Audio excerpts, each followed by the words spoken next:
सवाल बहुत जायज़ है, क्योंकि जब एकदम छोटी सी रेंज में ट्रेड करें तो फिर नेक्स्ट आपका सवाल ये होता है कि ऊपर जाएंगे या नीचे, करेक्ट। लेकिन इसके लिए क्या होता है कि थोड़ा इतिहास को देख लेते हैं। कई बार इतिहास अपने आप को दोहराए ना दोहराए, लेकिन इतिहास आपको काफ़ी कुछ संकेत भविष्य के लिए देता है जी। तो पिछले 5-7 दिनों के मूड के में जाते हैं, और पिछले 5-7 दिनों का ट्रेंड ऐसा रहा है यहाँ, एक दिन मजबूती एक दिन कमजोरी, एक दिन मजबूती एक दिन कमजोरी, है ना।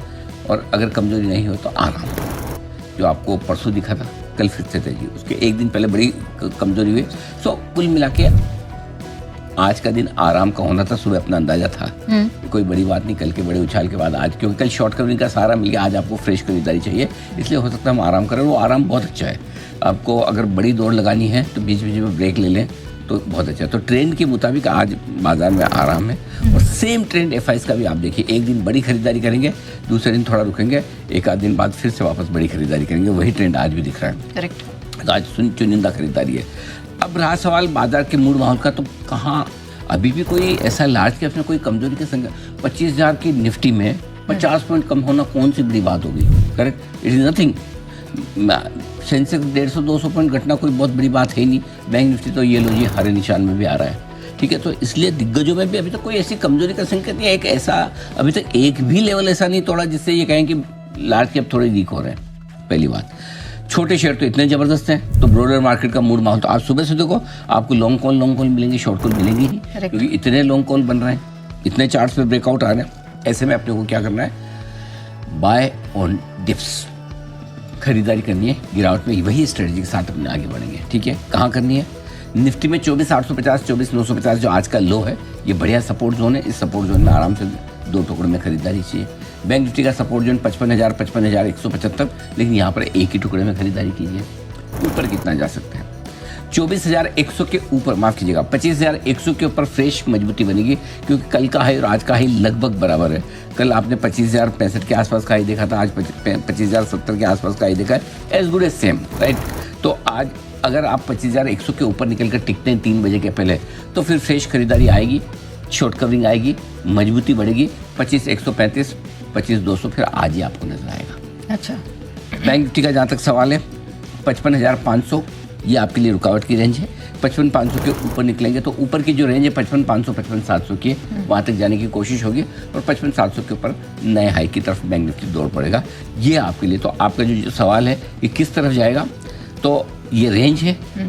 लेकिन जैसे कल भी आपने मुश्किल वाला सवाल पूछा था, जब आप मुश्किल सवाल पूछे मुझे मज़ा आता है, क्योंकि क्या है, जो असली जवाब है ना वो मुश्किल सवाल में निकल के आता है। और कल आपने पूछा था कि पहले 24,000 है पहले 25,000, मैंने साफ कहा, मैंने कहा 25,000 पहले आएगा, और उसके संकेत ज़्यादा है, क्योंकि आप 1-2 दिन का ट्रेंड आपका वोलेटाइल हो सकता है, लेकिन जो बड़ा ट्रेंड बन के निकल आ रहा है, जो आपने 7 अप्रैल से नए ट्रेंड की शुरुआत की, वो बहुत मजबूत है, स्ट्रॉन्ग है, और एक तरफा तेजी का है। तो ये ट्रेंड आपका एक दिन में नहीं बदलता, 2 दिन में नहीं बदलता, और जब तक इंपॉर्टेंट सपोर्ट लेवल नहीं तोड़ते तब तक नहीं बदलता। और वो सपोर्ट अब जो रेंज है बहुत ऊपर आ चुकी है, 24,500 के नीचे ही आपको कमजोरी फील करनी है, उसके पहले करना ही नहीं है। उसके पहले जितना करेक्शन आया, रनिंग करेक्शन।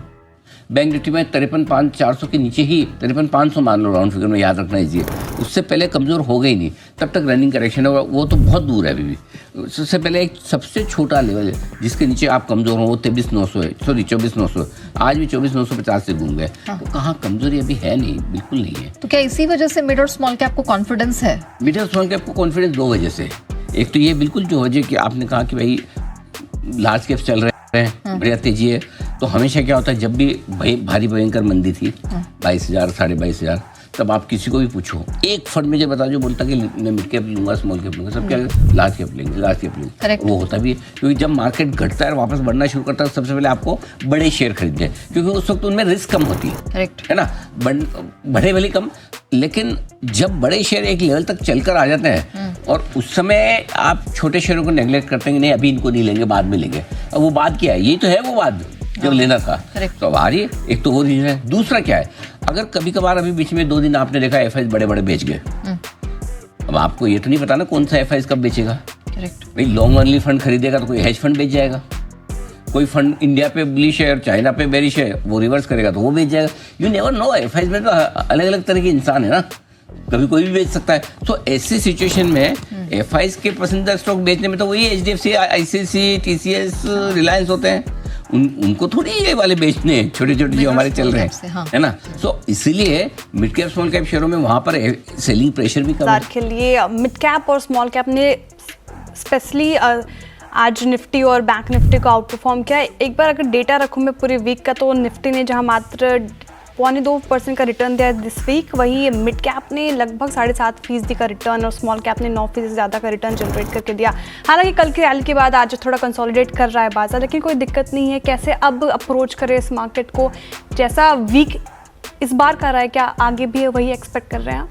सर मुझे बहुत इंटरेस्टिंग लगा जब आपने कहा कि निफ्टी ने मात्र 2.25% की रैली दिखाई है। मिड कैप और स्मॉल कैप नहीं, मैं समझ गया था आपकी बात कि वो कॉन्टेक्स्ट में कहा था आपने, लेकिन सच बताऊँ तो ना 2.25% इंडेक्स के लिए कम नहीं होता। हाँ, ऑब्वियसली मिड कैप और स्मॉल कैप में ज़्यादा बड़ी रैली हुई, लेकिन बिल्कुल सही कहा आपने। देखिए मिड कैप और स्मॉल कैप में क्या रैली, आई थिंक इस हफ्ते जो रैली हुई उसमें सबसे इंटरेस्टिंग चीज़ पता क्या हुई।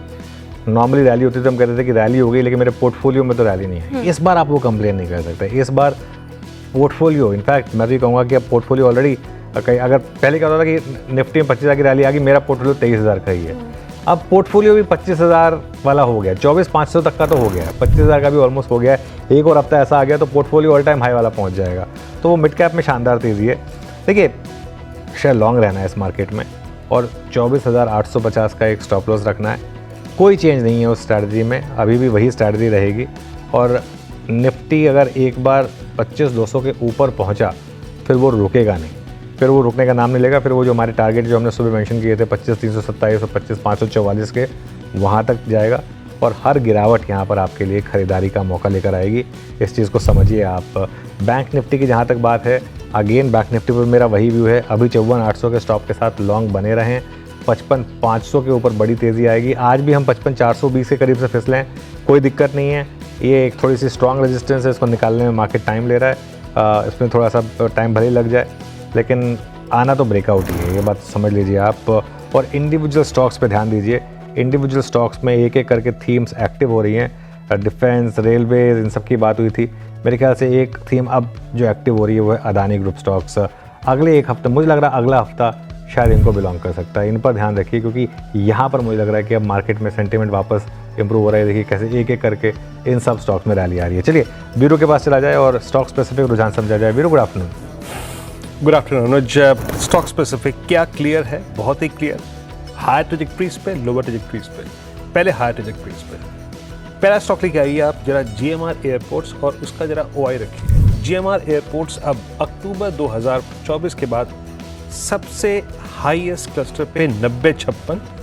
जरा आप OI देखिए इसका, कितनी बड़ी short covering, 3 crore share shed हुए यहाँ पर, 17% OI कम हुआ। बड़ी शॉर्ट कवरिंग, एक बुलिश फ्लैग का ब्रेकआउट, और फ्लैग का लोअर एज है एग्जैक्टली इसका 50 डे एक्सपोनेंशियल एवरेज। तो अभी बाई नहीं, लेकिन बहुत जोरदार शॉर्ट कवरिंग है। GMR एयरपोर्ट्स पर नजर रखिएगा। इसका अगला सप्लाई जोन आता है करीब करीब 9350 के जोन में, तो उस चीज को थोड़ा रीड कीजिए। दूसरा स्टॉक स्टैट्स के मुताबिक क्या स्ट्रॉन्ग है? पहला मैंने GMR एयरपोर्ट्स पे किया, जो कि हायर ट्रेजेक्टरीज पे है।